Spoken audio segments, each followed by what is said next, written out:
Okie dokie. So, hi everyone. My name is Jess. My name is Kelly, and we're both directors of Accentuate Agency. So, today we're going to cover some SEO basics, why it's important to you, and a few things that you can take action on today. So, here at Accentuate, we specialise in getting your business found on Google through search engine optimization and Google paid ads. We increase traffic, leads, and conversions through your website. Over the next 10 minutes, we're going to be running through the strategies and tools for SEO. So, we're going to begin by introducing you to Dave. Meet Dave. So Dave has an online shop that isn't generating enough business to meet the company revenue goals that he laid out at the start of the year. His accountant is telling him he needs to turn things around and that he needs to do some marketing. So Dave needs to understand where he is right now. So he starts to review how his marketing is currently performing. So when Dave comes to it, he's going to look at some different tools. We're going to cover a few tools in this section, and all of these tools are free. And if you do need help setting any of these up, then you can let us know. So Dave's shop, it could be on WooCommerce, or it could be a Shopify website. But what he will have is he will have data in that account where he can look at what is happening. We use Google Analytics. This can give us information about the people that come to your website. It tells you the pages that they're landing on. It also tells you how long they're spending on your website. So Google Analytics is really key to understand what's happening for you and for Dave. Another thing that's really important to look at is page insights. Now, what these do is it gives you a picture of your website performance. So it'll look at the speed. It'll look at things like accessibility, which is also really important for SEO. So making sure your website is accessible is a key thing that we look at in terms of technical SEO. And that's something that Dave will look at as well. And we'll also look at the SEO itself from a technical point of view. So what are the things that you're doing on the website that help you to get found?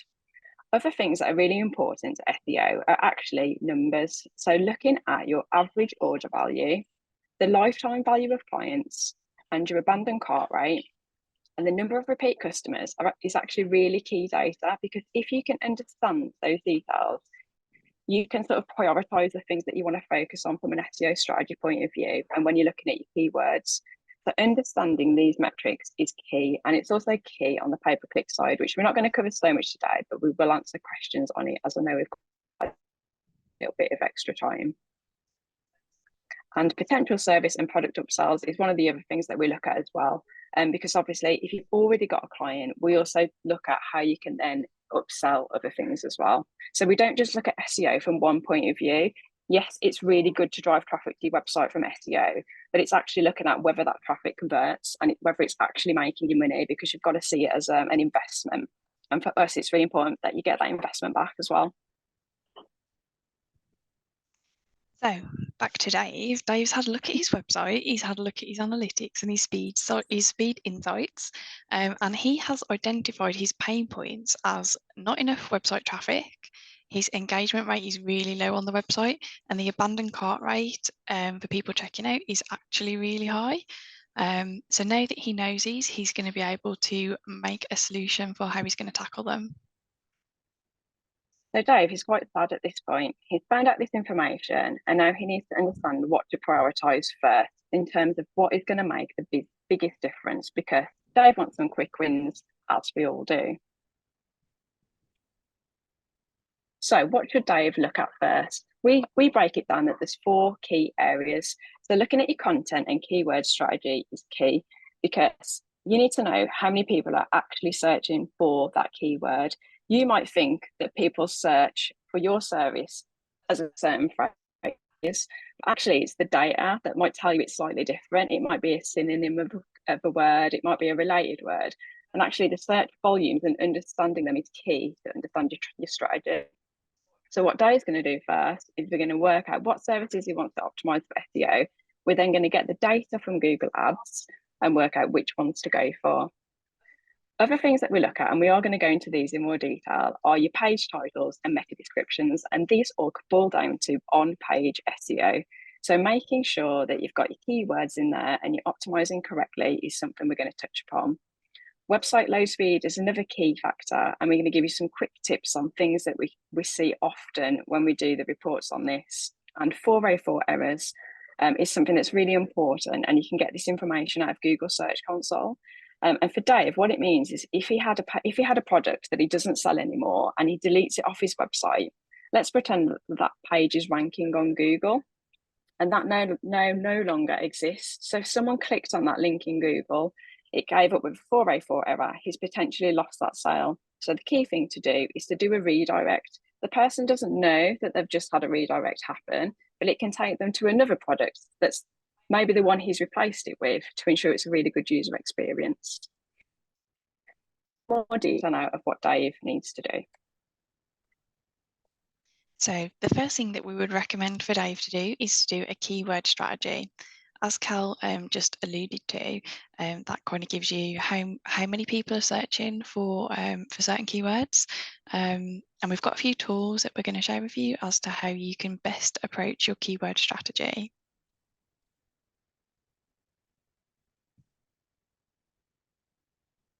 So the first thing that I'm going to look at is Google Search Console. So I don't know if you want to put in the chat whether you do or don't have Google Search Console first. So a yes or no, whether you have Google Search Console. That's my first question. And then the other question is whether you actually look at it or whether you actually know what it means. So I'm going to cover some really key things that you want to look at. And what Dave's going to look at, we need to remember Dave, in his Google Search Console. So on the screen in front of me, what you can see is you can see the queries for your website. Now, when you land on Google Search Console, there's a table at the top and you can click on the click-through rate. So just to explain that, that's the CTR. So for example, the impressions shows you how many times your website's come up in the search results on Google. That's just been seen. It doesn't mean that it's been clicked. Once it's been clicked, you've got that number there, and then it gives you a percentage of your click-through rate. And then it also gives you the position on average that you are in Google for that keyword. So when you look at this document here, you can see outdoor furniture, for example, is what Dave does. And he's in position 1.1 on average in Google for this keyword. He's also ranking 2.8 for gazebo, and outdoor furniture UK is 2 as well. And garden furniture sets is at number 5. Now, what Dave might say here is, okay, I'm at number 5 for garden furniture sets. Who's above me and what can we do to beat it? And it's through Google Search Console that you actually have the evidence of how well your website is performing. Other things that you can look at in here is you can look at page experience, and you can also find out what pages are being indexed in Google.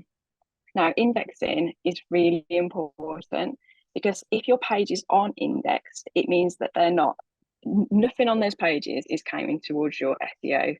So what Dave has got to do is have a look at that, look at the pages that are being indexed and make sure that all the pages that he wants on Google to compete for SEO are actually there. Oh, sorry, there we go. So next up, we're going to talk about keywords everywhere. I'm going to hand over to you. Okay, so Keywords Everywhere is a Chrome extension that you can get. You can sort of install it on most browsers. It is now a paid plugin, but it literally costs like $1 a month. And the information that it gives is like really invaluable. It gives proper insights into other terms that you could potentially use, that you can use to do sort of research as to how many people are searching them, and how competitive they are. So when you basically have the extension installed, you do a search on your keyword in Google and it brings up these like little screenshots. They come up down the sort of side of the screen, and they kind of give you all of this information. So how frequently it's getting searched, any related keywords, any long tail keywords that are related to that specific phrase that you've put in the search bar, and any trending keywords as well. Obviously, as we know, as stuff trends, it gets a lot of traffic, a lot of people search for it. So if there's something there that's trending that you can use on your site to get a bit more traffic, it's always worth including it if it is appropriate. The next tool, because I just mixed up the order because I couldn't change my screen, so I'll cover this one, is Glimpse. So Glimpse is another Chrome extension. Again, it's completely free. And another tool we use it with is Google Trends. So what this does, you can go into Google Trends, and if you have Glimpse enabled, it boosts it to give you a little bit more information. So you can see on the screen here, it gives you topic maps. So for example, Dave wants to dominate the area of outdoor furniture. His competitors are probably going to have, pages about outdoor furniture, maybe outdoor furniture trends for 2023. But what he can do is he can paint a picture of every single thing he could put out from a blog point of view. He can look at the things that are trending. He can see the search volumes over time, and he can put a really good strategy together of what he's going to do to get those keywords ranking in Google. So at the moment, Dave's gathering all of this information. He's putting all of these keywords together to form a strategy of what are going to be quick win keywords. What you want to do is what Jess is going to cover next in Google Ads, is go for keywords that are high in search volume, but low in competition, which means that not many people are trying to rank for that keyword in Google.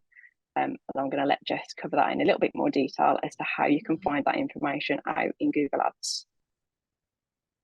So the next tool, you do need to have created a Google Ads account to access.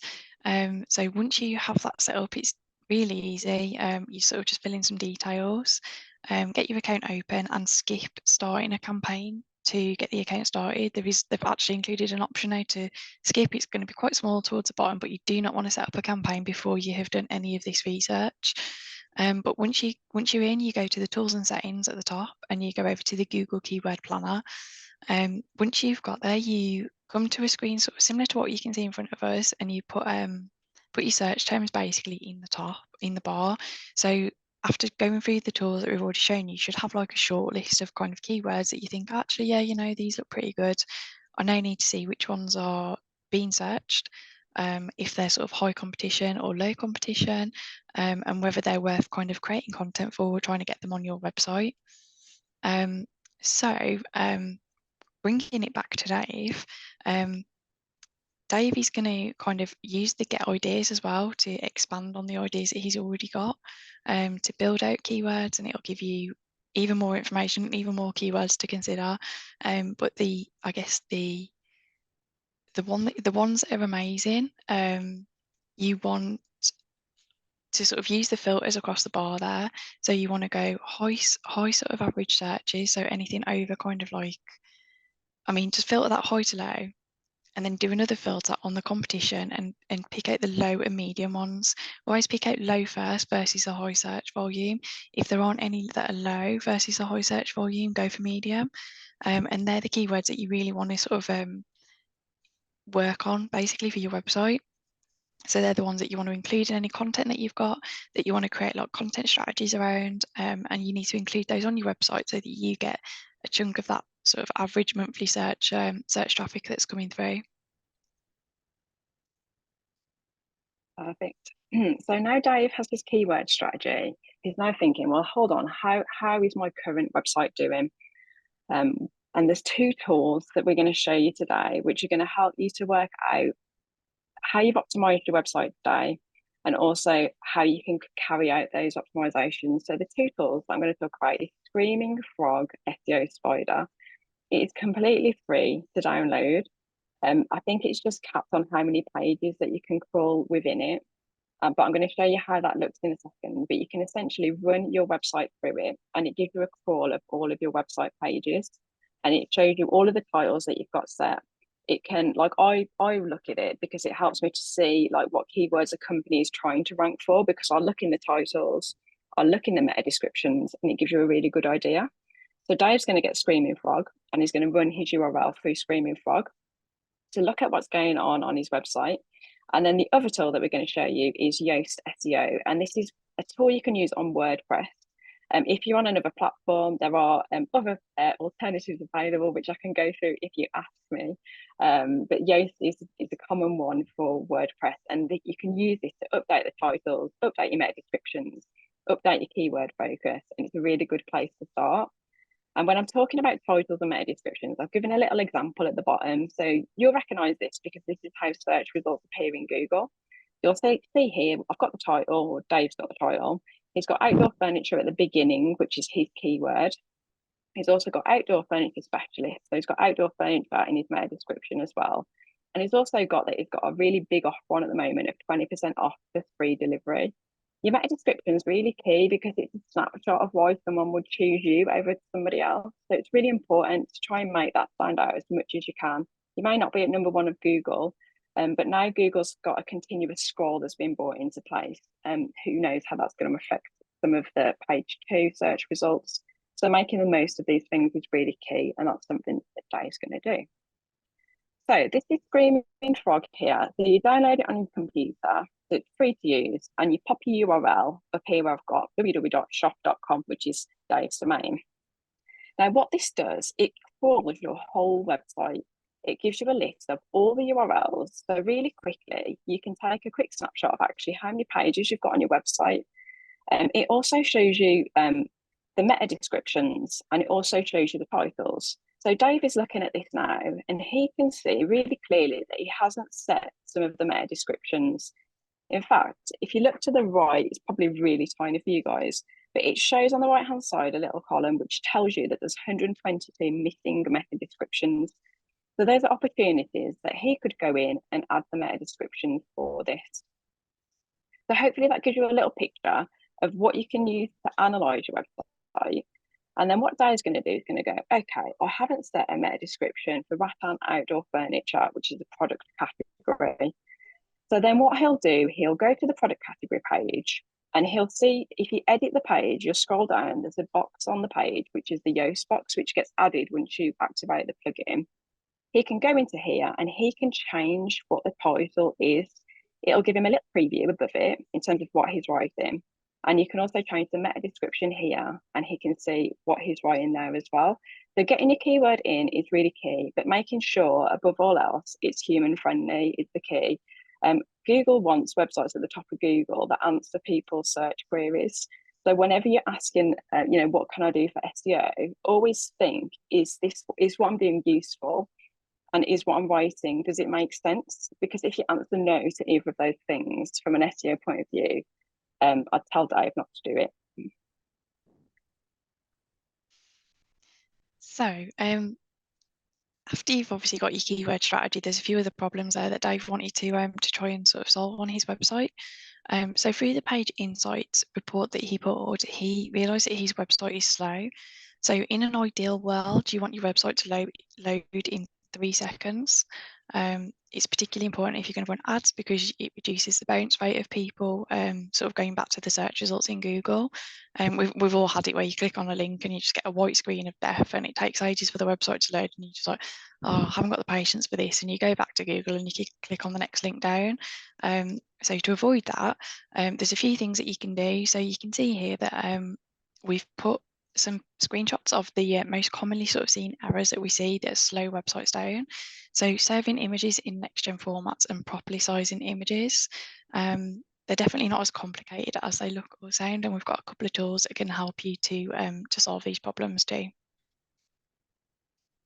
So the first tool is called Squoosh. Bit of a strange name. It's actually a website, and it's squoosh.app. And this is what squoosh.app looks like when you go to it. What you do is you can literally drag an image in, so into here, upload it, and it gives you a bar, which I've not print screened, which would have been helpful, where you can see the quality of it if you're changing it. Now, we say that really you'd never want an image that's any bigger than 2000 pixels in width or height. So you can resize that if you toggle this here. So if you have this here, I'll just skip back a second. If you do have this on your page speed insight report, there's a little toggle here which drops down, and it will tell you the images that need to be served in next generation format. And it'll tell you the images that are too big. What you can do is then get those images and you can upload them into here. You can resize them by clicking resize and putting in the width and height. Then you can change it to WebP format. It sounds really complicated, but all it's doing is, instead of using JPEG or PNG, you're going to make the file format WebP. And that's just what it's called. It sounds complicated, but it's super simple. You can then change the quality here, and you'll see the image loaded in, and you can move the bar over to make sure it's the same quality. And you can see in this example, just by doing that, changing it from JPEG to WebP, it's reduced the file size by 83%. So you can imagine the impact that has if you have a lot of images on your website. So you're probably sitting there thinking, well, Kelly, I've got hundreds of images on my website. I'm not going to download them all and go into here and do them all individually. So the second tool that you can use is called Smush Pro. It's an image optimizer, and you can essentially add this to WordPress. And it will bulk smush, that's the term, which basically resizes it and converts your images to WebP format. So you can use that if you've got loads of images at this point that need to be sorted. And then if you're doing any more one-off images, we then go to Squoosh to obviously do them one by one. So Dave's gone through all of the action points that we have that we've covered just there. As you can see, Dave is smiling, he's happy, his website's loading a lot faster, traffic's coming through and it's not bouncing. So he has improved his meta descriptions and his titles. He has aligned his website to his keyword plan. So he now knows exactly what sort of traffic he's optimizing for when he changes any content on his website or adds new content. He's able to review the metrics that he set out at the beginning and sort of measure the impact of his hard work on the website, which is for us quite a rewarding part of the job. And it will have resulted as well in an increase in traffic. And hopefully revenue for his website, because he's getting more traffic, he's going to get more revenue. People aren't dropping off halfway through because the website's really slow. And therefore he's growing his profits and his business. His accountant's happy, so Dave's happy. So I realised that we've covered quite a bit in that short space of time. So we're going to offer up a coffee and chat. So you can scan here and you can let us know when would be a good time for us to jump on a call. And if there's any of those things that you're thinking, I don't know if I've got that set up, I need a little bit of help, that's what that session's there for. We can go through that with you and obviously answer any questions that you have.